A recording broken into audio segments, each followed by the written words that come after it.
PC jewellers के business update में यहाँ पे 63% की ग्रोथ दिखाई। बिकॉज ऑफ दोस्तों यहाँ पे अगर सेक्टर की बात की जाए तो सेक्टर में ही बहुत बड़े टेलविंड है।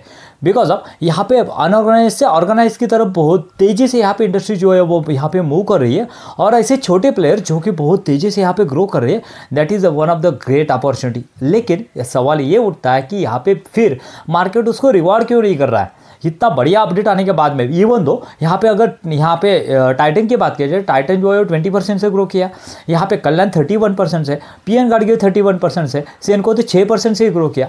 फिर इतना बढ़िया ग्रोथ दिखाने के बाद में भी यहाँ पे ये जो है पीसी ज्वेलर्स एक छोटा प्लेयर, उसको मार्केट वैल्यू क्यों नहीं कर रहा है, मार्केट यहाँ पे रिवॉर्ड क्यों नहीं कर रहा है। सो दोस्तों इसके पीछे का रीज़न है उसके पीछे का ट्रस्ट। बिकॉज क्या है ना, यहाँ पे देखेंगे तो यहाँ पे टाइटन ने बहुत पिछले कुछ सालों से यहाँ पे कंटिन्यूसली कंसिस्टेंस परफॉर्मेंस दिखाया। यहाँ पे कल्याण की बात की जाए तो कल्याण भी पिछले 2-3 सालों से कंसिस्टेंस यहाँ पे परफॉर्मेंस दिखा रहा है। लेकिन पीसी ज्वेलर्स ने बीच में क्या हुआ था ना, उसका एक यहाँ पे डेप का इशू था, उसने कुछ कर्जा लिया और वो डिफॉल्ट कर दिया। डिफॉल्ट करने की वजह से क्या हुआ ना, मार्केट का पूरा ट्रस्ट ही चला गया, और यहाँ पे देखें तो 80 to 90% यहाँ पे क्रैश, यानी अपने टॉप से 90% डाउन पे ये स्टॉक जो है वो खड़ा है। लेकिन एक अच्छी बात यह है कि उन्होंने इस कॉन कॉल में यहाँ पे जो अपडेट आया है बिजनेस अपडेट, तो उन्होंने कहा कि, और लास्ट अपडेट में भी हमने इसके ऊपर डिस्कशन किया था कि 50% जो डेप्ट है उनका ऑलरेडी लास्ट FY 2025 में यहाँ पे रिपे किया था।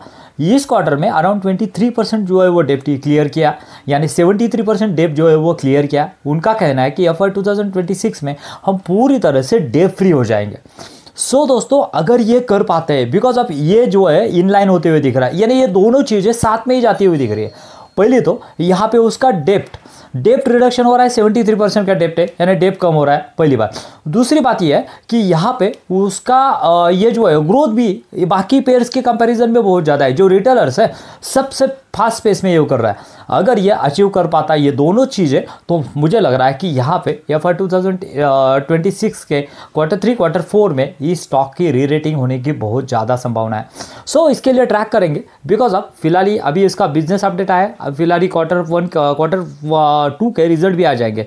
रिजल्ट आने के बाद में समझेंगे कि किस तरह का मार्जिन प्रोफाइल है, उसके साथ साथ यहाँ पे पैट मार्जिन में क्या इम्पैक्ट हुआ है, EBITDA मार्जिन में क्या इम्पैक्ट हुआ है, इसके बाद में सभी के बारे में डिटेल चर्चा करेंगे। लेकिन अगर यहाँ पे डिटेल में आपको डिस्कशन चाहिए या फिर अपडेट चाहिए तो चैनल को सब्सक्राइब कीजिए। मिलते हैं नए वीडियो में। Thank you.